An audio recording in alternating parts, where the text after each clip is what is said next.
안녕하세요. 오늘 저희가 여러분과 함께 깊이 한번 파헤쳐볼 자료는요. 어, 거룩한 삶의 규칙 도덕법, 바로 십계명이라는 제목의 주세움교회 설교 영상입니다. 기독교 신앙에 있어서 정말 중요한 그 윤리적인 기둥이라고 할 수 있는 십계명에 대한 내용이에요. 십계명. 아마 여러분 대부분 들어는 보셨을 겁니다. 그렇죠? 그런데 이 계명들이 지금 21세기를 살아가는 우리 삶에 특히 신앙이들에게 어떤 의미가 있을까? 왜 여전히 중요할까? 이렇게 좀 깊이 생각해 볼 기회는 생각보다 많지 않았을 수도 있어요. 바로 이 설교 영상이 그 부분을 다루는데요. 십계명이 그냥 옛날 법규 목록이 아니라 시대를 넘어서는 하나님의 영원한 도덕법이다. 이렇게 아주 강하게 이야기하더라고요. 그래서 오늘 저희 목표는요. 이 설교 내용을 토대로 해서 십계명의 진짜 의미가 뭐고 그 기명은 뭔지, 그리고 이게 오늘날 우리 기독교인들의 삶 속에서 어떻게 작동할 수 있는지 그 핵심적인 통찰들을 한번 뽑아내 보는 겁니다. 그냥 요약만 하는 게 아니고요. 이 설교가 던지는 가장 중요한 메시지가 뭔지 그걸 함께 발견해 보자는 거죠. 자, 그럼 한번 시작해 볼까요? 이 설교 시작부터 좀 충격적인 이야기가 나오는데요. 한국 교회의 90%, 많게는 97%까지도 십계명을 제대로 가르치지 않는다. 이런 지적이 나와요. 그래서 아마 여러분 중에서도 어릴 때 교회에서 십계명을 막 체계적으로 배우거나 외웠던 기억, 이런 게 좀 드문 분들이 많을 거다. 이렇게 이야기하는데요. 이게 왜 이렇게까지 심각한 문제라고 보는 걸까요? 그냥 교리 하나 덜 가르치는 거? 그 이상인 것 같아요. 네, 맞습니다. 설교자는 이걸 직무유기라는 굉장히 강한 표현을 쓰면서 비판하더라고요. 이게 그냥 지식 전달이 부족하다 이런 차원이 아니라는 거죠. 왜냐하면 십계명을 모른다는 건 단순히 그 10가지 규칙을 모르는 걸 넘어서서요. 기독교인으로서 어떻게 기도해야 하는지, 또 뭘 믿고 따라야 하는지, 더 나아가서는 이 삶의 구체적인 방향성 자체를 잃어버리는 것과 같다. 이렇게 보는 거예요. 아, 방향성 자체를요. 네. 예를 들어서 믿음으로 살아야 한다는 말, 사실 굉장히 좀 포괄적이잖아요. 그쵸. 약간 뭉뚱그린 느낌이 있죠. 맞아요.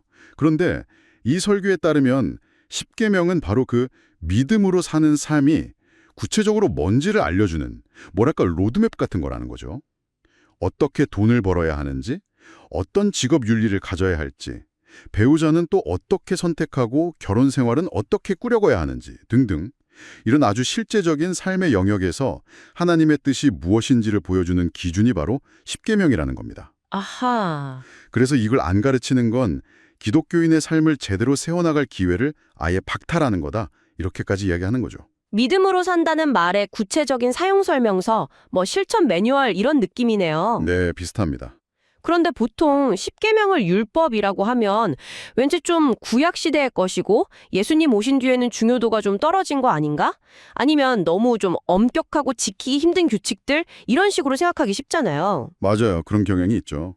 근데 이 설교자는 율법이라는 개념 자체를 다시 봐야 한다 이렇게 주장하는 것 같아요. 이 부분이 상당히 흥미로웠습니다. 네, 맞습니다. 십계명을 제대로 이해하려면 먼저 율법에 대한 오해부터 풀어야 한다고 강조해요. 이 설교자는 율법, 특히 십계명으로 대표되는 이 도덕법에는 3가지 아주 중요한 기능이 있다고 설명을 하는데요. 이걸 이해하는 게 진짜 핵심입니다. 3가지 기능이요? 네, 첫 번째 기능은 정죄의 기능이에요. 이건 우리가 보통 율법하면 떠올리는 이미지랑 좀 비슷하죠.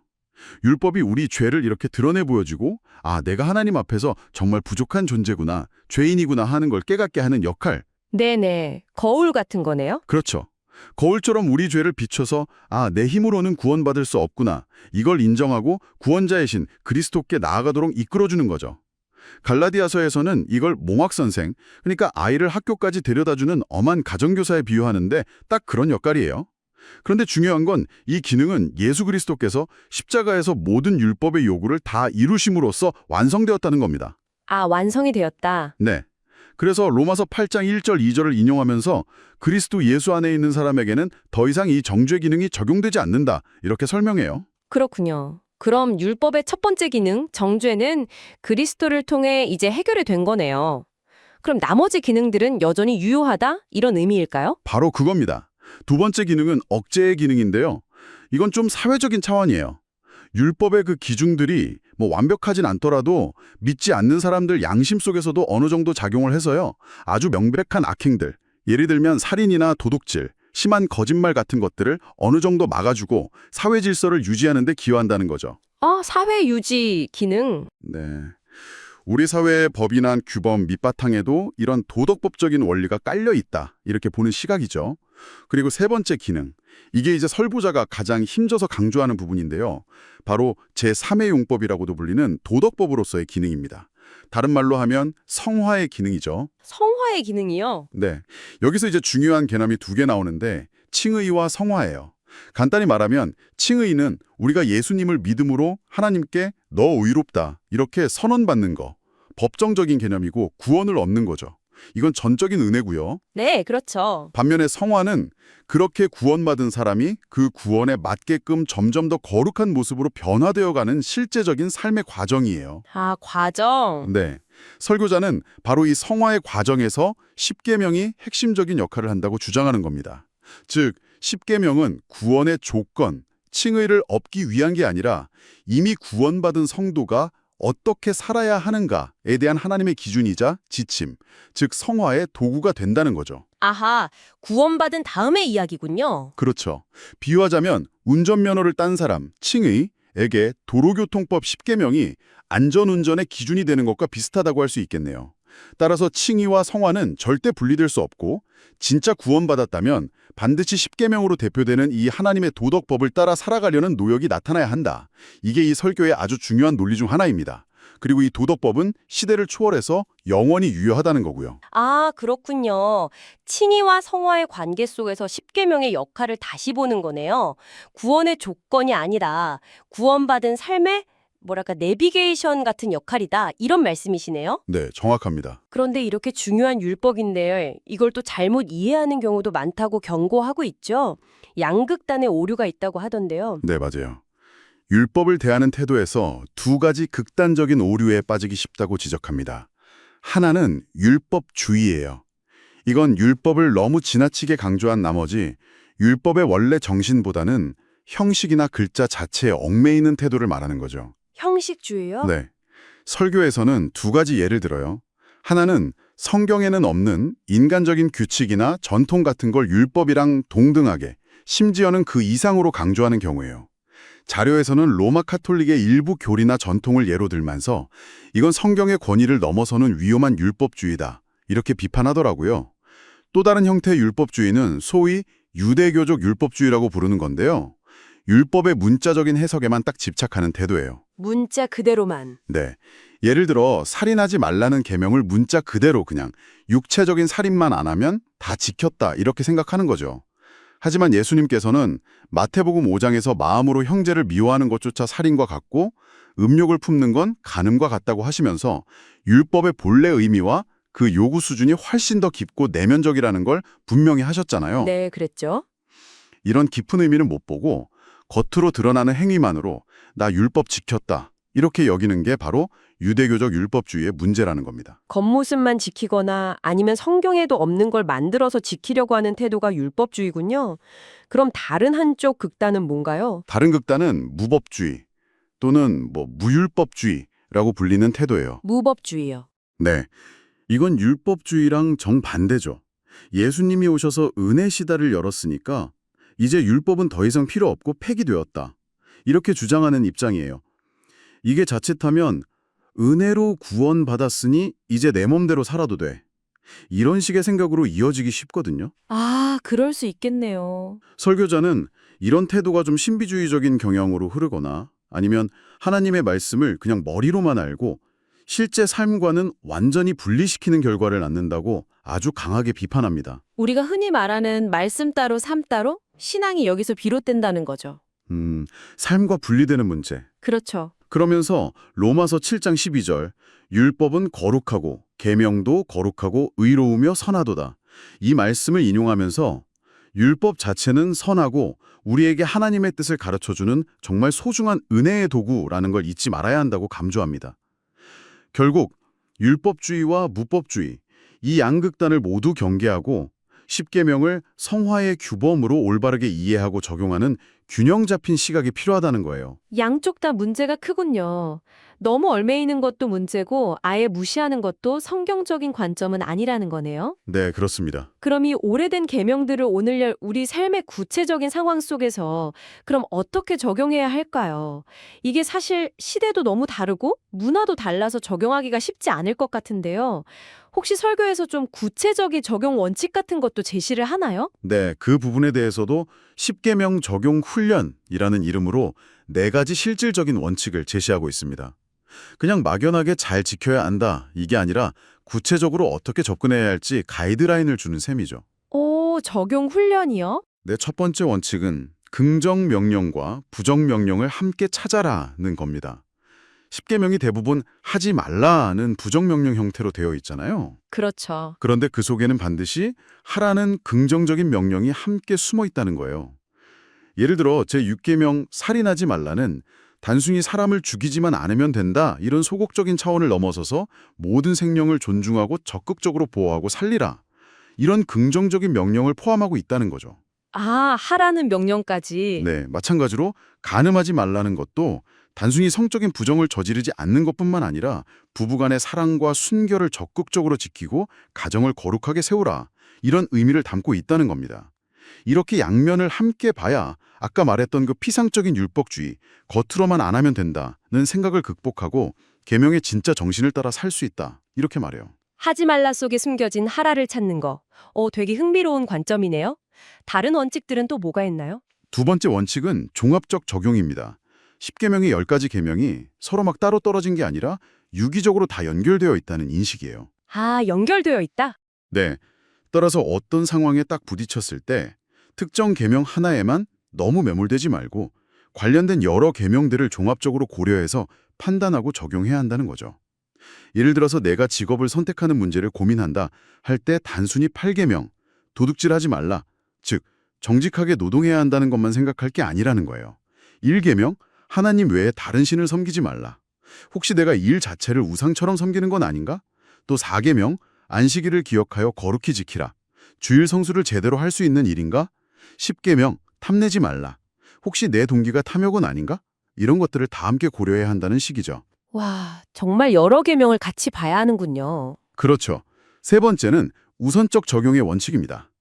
때로는 계명들이 서로 막 충돌하는 것처럼 보이는 상황이 생길 수 있잖아요. 네, 그럴 수 있죠. 예를 들어 안식일, 즉 주일에 누가 갑자기 막 위급한 상황에 처했어요. 그러면 4계명, 안식일 준수와 6계명, 살인하지 말라, 즉 생명 존중, 이 꼭 충돌하는 것처럼 보일 수 있죠. 그렇죠. 어떻게 해야 하나 싶죠. 이럴 때 어떤 계명이 더 우선적인 가치를 갖는지 판단해야 한다는 겁니다. 설교자는 일반적으로 하나님과의 관계를 다루는 1계명부터 4계명이 인간과의 관계를 다루는 5계명부터 10계명보다 우선한다고 설명해요. 그리고 각 계명 안에서도 더 본질적인 가치가 있다는 거죠. 예를 들면 1계명 하나님 섬김이 10계명 탐심금지보다 우선하고 4계명 주일 성수가 8계명 재물노동 관련보다 우선한다, 이렇게 말합니다. 그래서 돈 버는 것 때문에 주일 성수를 막 소홀히 한다, 이거는 계명의 우선순위를 어기는 거고 심지어 하나님의 징계로 이어질 수도 있다, 이렇게 경고까지 합니다. 징계까지요? 상당히 강조하시네요. 네, 마지막 네 번째 원칙은 양심적 보편 상식적 적용입니다. 이건 일반적인 윤리나 좀 건전한 상식에 비추어서 예외적인 상황을 판단하는 걸 의미해요. 예를 들어 주일에 갑자기 내가 몸이 너무 아파요. 그럼 당연히 병원에 가야겠죠? 4계명을 막 문자적으로만 적용해서 나 주일엔 병원 안 가, 이러는 건 오히려 계명의 본래 정신, 즉 생명을 존중하고 안식하라는 그 정신에 어긋날 수 있다는 거죠. 그건 그렇겠네요. 또 피치 못할 직업적인 이유, 예를 들어 의사나 소방관 같은 분들, 혹은 특별한 사정 때문에 정해진 시간에 주일 예배를 드리기 어려워할 경우 다른 시간을 정해서 신실하게 예배를 드리는 것, 이런 건 이 원칙에 따라 허용될 수 있다고 봅니다. 다만 설교자는 이게 어디까지나 예외적인 상황에 해당하는 거지 이걸 빌미로 삼아서 주일 성수를 습관적으로 소홀히 해서는 절대 안 된다고 아주 분명하게 선을 긋습니다. 4가지 적용 원칙이군요. 긍정, 부정 함께 보기, 종합적으로 적용하기, 우선순위 고려하기, 그리고 양심과 상식에 따른 예외적인 적용. 오, 상당히 구체적이네요. 그런데 구약 성경을 보면 십계명 말고도 정말 많은 율법 조항들이 있잖아요. 뭐 제사법, 음식법, 여러 가지 사회 법규들. 이런 것들은 그럼 오늘날 어떻게 받아들여야 하나요? 십계명이랑 다른 율법들의 관계가 좀 궁금해지는데요. 아, 그거 아주 중요한 질문입니다. 설교자는 이 부분을 명확하게 구분해야 한다고 강조해요. 구약의 율법은 크게 세 가지 범주로 나눌 수 있다고 보는데요. 첫째가 방금 이야기한 십계명으로 대표되는 도덕법, 둘째는 성막이나 제사제도, 절기 이런 것과 관련된 의식법, 셋째는 고대 이스라엘 사회의 통치와 관련된 재판법 또는 시민법입니다. 도덕법, 의식법, 재판법.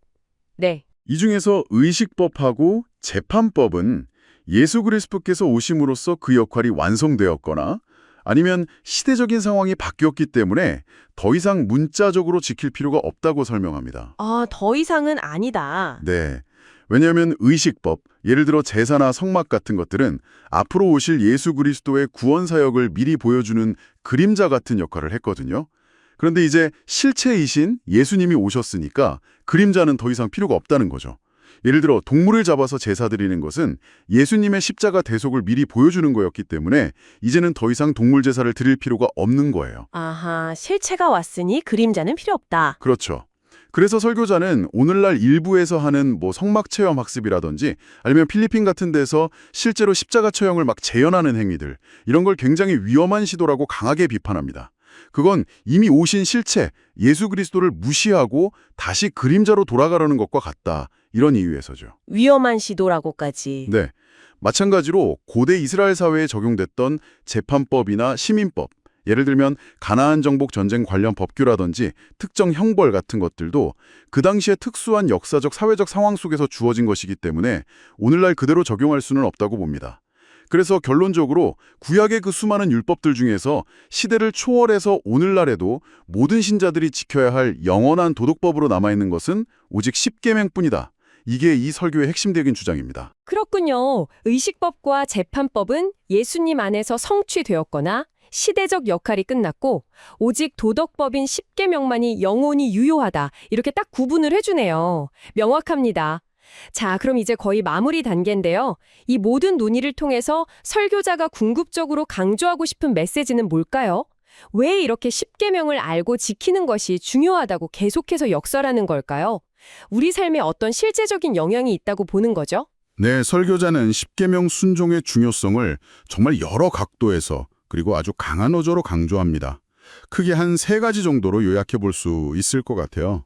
첫째는 십계명 순종이 바로 하나님의 뜻 그 자체이기 때문이라는 겁니다. 하나님의 뜻이다. 네, 사무엘상 15장에 나오는 사울왕 이야기를 예로 들면서요.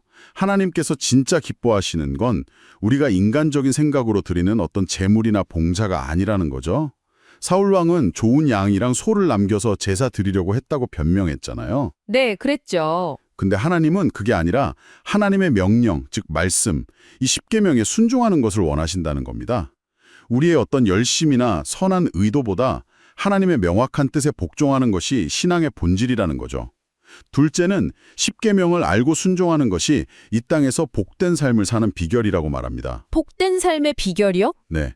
이건 그냥 단순히 천국 가는 복 이것만이 아니라 이 땅에서의 삶의 영역, 예를 들면 사업이 잘 된다거나 건강하다거나 좋은 배우자를 만나서 행복한 가정을 이루는 것, 이런 구체적인 복과 연결된다고 봐요. 실제적인 복이군요. 그렇죠. 예를 들어 5계명, 내 부모를 공경하라는 문자 그대로 부모님께 효도하는 걸 넘어서 가정이나 교회, 사회의 모든 정당한 권위, 스승, 목회자, 상사, 국가 지도자 같은 모든 권위에 순종하는 삶의 태도를 포함한다는 거예요. 그리고 이것이 장수와 복의 약속으로 이어진다고 설명합니다. 또 결혼에 있어서도 그냥 믿지 않는 사람과의 결혼은 당연히 안 되고 믿더라도 신앙의 노선이나 가치관이 너무 다른 사람과의 결혼은 피해야 한다. 같은 신앙 안에서 연합하는 것이 복된 가정을 이루는 길이다. 이렇게 아주 구체적으로 언급해요. 각 계명들을 지키는 것이 실제 삶의 형통과 직결된다는 시각인 거죠. 상당히 구체적이네요. 네. 그리고 셋째는 반대로 십계명을 모르거나 혹은 알면서도 무시하고 불순종하면 하나님의 징계를 받을 수 있다고 경고합니다. 징계까지. 네. 우리가 삶에서 겪는 여러 가지 어려움이나 고난이 어쩌면 우리가 알게 모르게 십계명을 어기고 있기 때문일 수도 있다. 이 점을 좀 돌아봐야 한다고 촉구해요. 물론 모든 고난이 다 죄 때문이 아니겠지만 징계의 가능성을 열어두고 자신을 성찰하는 계기로 삼아야 한다는 거죠. 마지막으로 이 모든 걸 종합해서 가정교육의 핵심으로서 십계명의 중요성을 아주 강력하게 역설합니다. 가정교육의 핵심. 네. 자녀에게 세상적인 지식, 성공, 예를 들어 영어 점수 올리는 법 이런 걸 가르치는 것보다 하나님의 법도인 십계명을 가르치고 지키도록 하는 것이 훨씬 더 중요하다는 거예요. 그리고 이것이야말로 가정을 영적으로 바로 세우고 자손천대까지 하나님의 복을 받게 하는 가장 확실한 길이라고 강조합니다. 부모가 먼저 십계명을 배우고 삶으로 보여주는 것, 이게 최고의 자녀 교육이라는 메시지죠. 하나님의 뜻, 삶의 복, 징계의 경고, 그리고 가정교육의 핵심까지. 와, 십계명이 정말 우리 삶의 거의 모든 영역과 다 연결되어 있다는 말씀이네요. 오늘 저희는 주세움 교회의 설교 자료를 통해서 십계명을 좀 깊이 있게 살펴보았습니다. 이게 단순히 지켜야 할 어떤 규칙 목록, 이걸 넘어서서요, 구원받은 기독교인이 어떻게 거룩한 삶을 살아갈 수 있는지 구체적으로 안내하는 영원한 도덕법이자 성화의 기준으로 제시되는 것을 봤습니다. 특히 구원의 조건이 아니라 이미 받은 구원에 감사하면서 살아가는 삶의 방식이라는 점, 이게 참 인상 깊게 다가오는 것 같아요. 네, 맞습니다. 핵심은 정말 율법을 바라보는 관점의 전환이라고 할 수 있을 것 같아요. 과거의 나를 막 정죄하고 얽매는 그런 족쇄로만 볼 게 아니라 미래의 나를 더 거룩하고 복된 삶으로 이끌어주는 하나님의 선물, 그러니까 성화를 위한 내비게이션으로 이해하는 거죠. 내비게이션, 좋은 비유네요. 그렇죠. 물론 이를 위해서는 그냥 피상적으로 외우거나 문자적으로만 이해하는 걸 넘어서서 각 계명에 담긴 그 풍성한 의미를 배우고 또 오늘날 나의 구체적인 삶의 상황 속에서 이걸 어떻게 적용할지 막 실험하는 과정이 반드시 필요합니다. 이 설교는 바로 그 노력이 하나님을 기쁘시게 하고 우리 삶을 복되게 하는 길이라고 힘주어 말하고 있는 겁니다. 자, 오늘 이야기를 마무리하면서 여러분께 이런 질문을 한번 던져보고 싶습니다. 이 설교 자료에서는 성경 66권 전체가 어떤 방식으로든 다 십계명과 연결되어 있고 십계명의 정신을 풀어 설명하는 것이라고까지 이야기했는데요. 만약 앞으로 여러분께서 성경을 읽으실 때 혹은 설교를 들으실 때 지금 이 내용은 십계명 중에 어떤 계명이랑 연결될까? 이 가르침은 십계명의 어떤 면을 더 깊이 보여주는 걸까? 하는 이런 질문을 품고 한번 접근해 보시면 어떨까요? 어쩌면 그동안 그냥 익숙하게만 느껴졌던 성경의 이야기나 예수님의 가르침들이 전혀 새로운 관점에서 훨씬 더 깊은 울림으로 다가올지도 모르겠습니다. 이 질문을 마음속에 한번 품어보시고 성경을 펼쳐보시는 건 어떨까? 이렇게 제안드리면서 오늘 순서 마무리하겠습니다.